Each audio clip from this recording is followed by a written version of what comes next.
regarding the situation in Romania and regarding the geopolitical situation in general in the world. As you've seen, quite a lot of things are happening. Syria has fallen. Regarding Romania, something very interesting is unfolding. So, of course, you all know that the Romanian election was cancelled. Not only did they not allow the second round of voting for the presidential election to go through, but they actually annulled the entire presidential election, so the first round and the entire process of submitting candidacies and having them vetted at the electoral council and so on. So the entire process will need to be redone, to be restarted. Candidates will need to file in their candidacies and so on. Some of them, of course, will have their candidacies annulled, just like in the first round, the first time. There were 5 sovereigntist candidates, 3 were rejected, one of them at the Constitutional Court. And then out of the 2 candidates, the 2 sovereigntist candidates that were allowed to run, one of them made it into the second round and actually won the first round of the elections, and that's Călin Georgescu. And the other one, George Simion, came in 4th.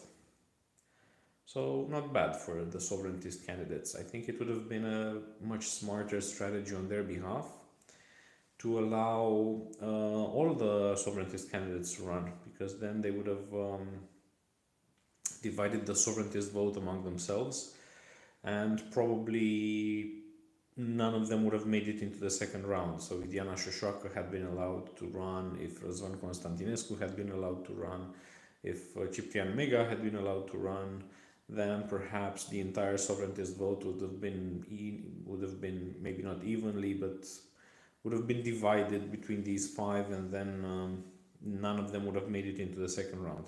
This would have been a much better strategy, way more democratic than to try to rig the elections in this manner, and then when this fails, to just cancel the entire process. What's most worrying, however, regarding the situation here in Romania is that they've tried to stage some sort of provocation. They've tried to stage some sort of false flag event. So after they annulled the elections, they announced that there's going to be protests, quite predictably, which did not happen. So there were no protests, but the television stations and the media, the globalist media, announced that there were going to be some protests. And they arrested some former members of the French Foreign Legion active here in Romania, who have security companies and this sort. They've arrested them claiming that they were plotting to have some sort of an insurrection, a coup, to take over power. Of course, it's a very ridiculous accusation, because those people, first of all, they were like 20 in total or something like this, maybe even less. They were not armed. They found, during the searches, they found in their cars some sort of stuff that people generally carry in their car, like, I don't know, a pen knife, a club, but a pistol, but not a lethal weapon, but one of those airsoft pistols that was not even functioning. So they somehow try to frame this whole thing as if the sovereigntists are trying to stage some sort of insurrection to take over power with the help of Russia, because coincidentally one of these former members of the French Foreign Legion has his head shaved and looks a bit like Prigozhin, the former head of Wagner. So the media ran away with the story. It also appeared in Financial Times, so even the Western media ran with the story that the Romanian Prigozhin was staging this coup on behalf of Putin to flip over Romania towards the side of Russia. Madness, complete madness. So probably the forces that cancelled the election here in Romania was trying to stage something bigger. They were probably going for some sort of diversion, some sort of false flag attack that might happen during the protests, which did not exist.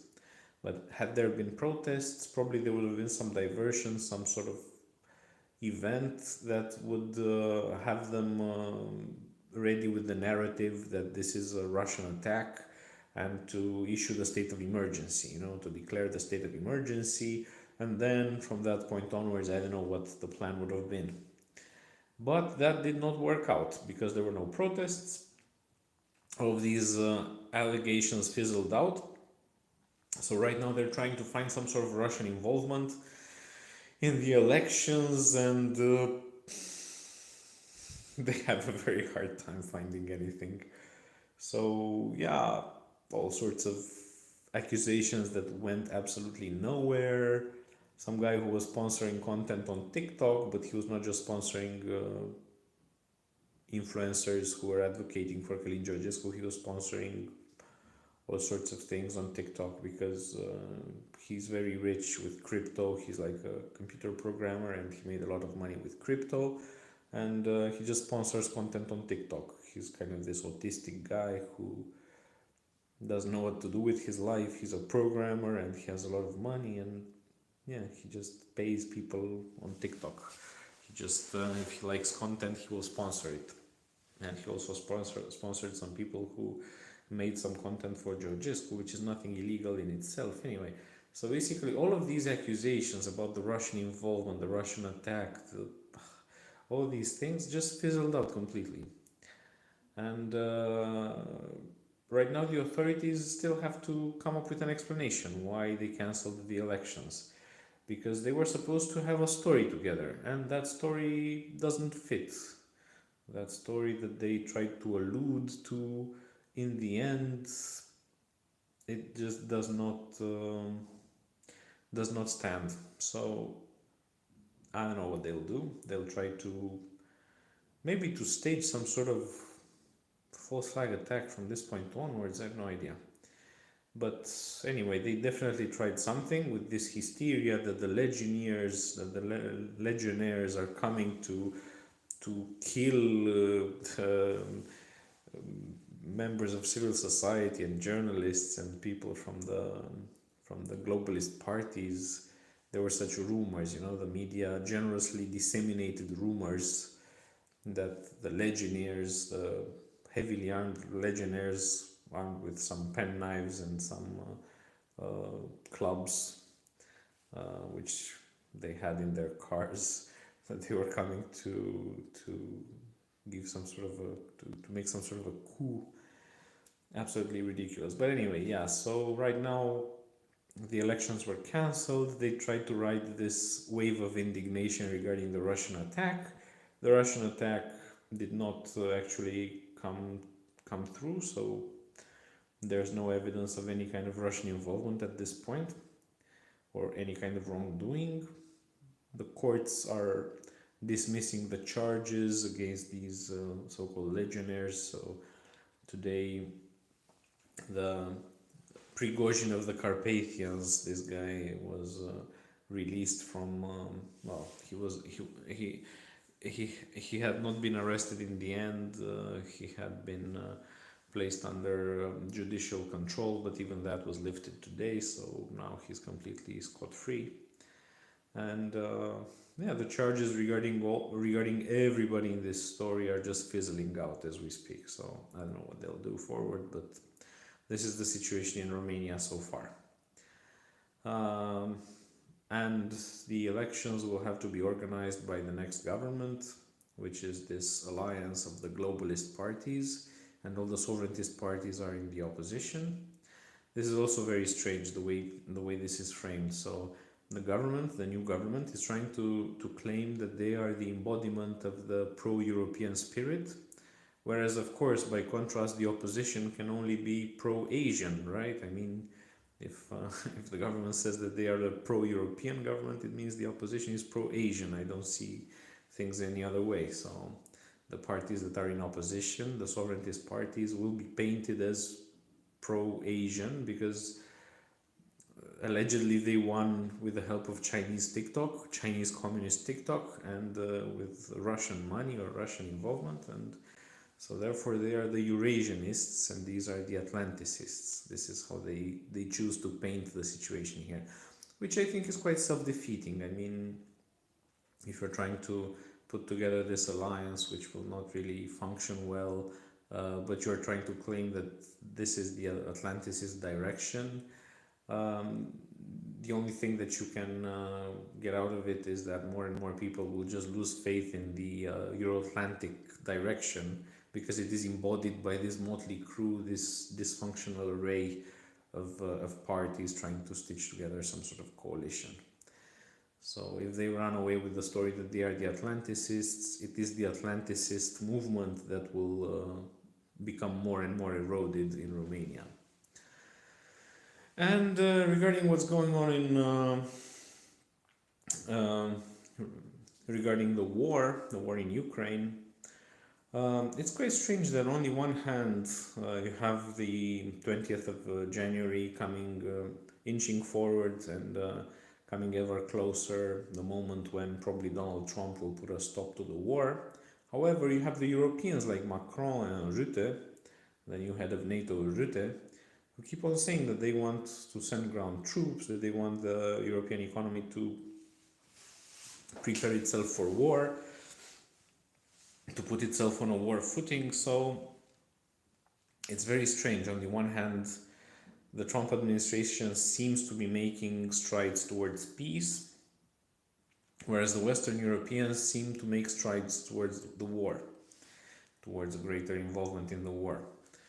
And this dichotomy might be also reflected in the Romanian political spectrum. So the parties that are now in power are from the political groups that support Ursula von der Leyen, so the Social Democrats, the Popular, the European People's Party, and Renew, so the Macron Liberal European Party. This is the alliance that we have now in government, and this might be the war party. So the European-oriented coalition versus the American-oriented opposition, the Trumpist opposition versus the pro-European governmental coalition.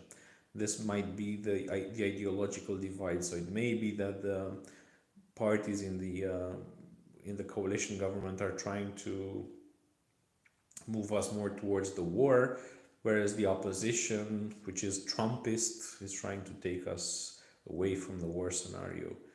But yeah, we'll see. We'll see which side of history we will flip towards. So far, it's hard to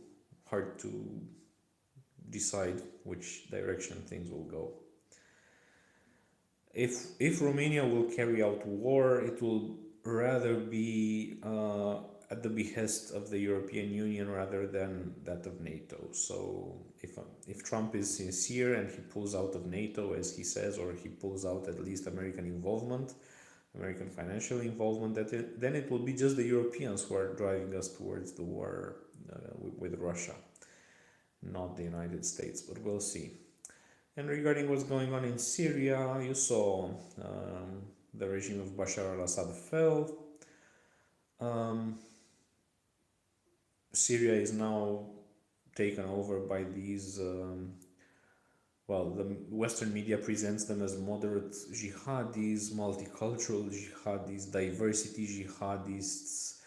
In his interview with CNN, the guy leading the HTS movement had his pronouns put on the screen just to give the American audience a hint that he might be pro-LGBT or something, you know, whereas this is just Al-Qaeda. But anyway, so I think Turkey and Israel are playing it in the sense that they supported a terrorist group to come to power, just in order for them to subsequently come and say, okay, now we have to fight terrorism, so now we have to continue the war against this terrorist group and to annex more and more territory from Syria. So to use the terrorist group as a wedge against Assad and against the legitimate sovereign government of Syria, and subsequently to just continue the war against it. And Israel is already annexing more and more territory outside of the Golan Heights. It is approaching Damascus, which it will probably try to take. I don't know. Whereas Turkey is expanding the area that it controls through its proxy militias in the north of Syria, in the Kurdish area.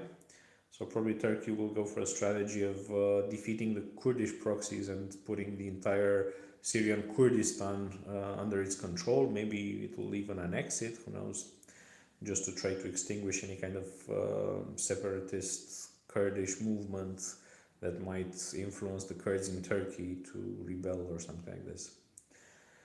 So this is the situation going on in the world. I'm sorry I'm not posting outside anymore. It's winter time here, so the weather is not exactly great. But as soon as spring comes, I will remedy this and I will continue my updates from the park. So until next time, take care. Bye.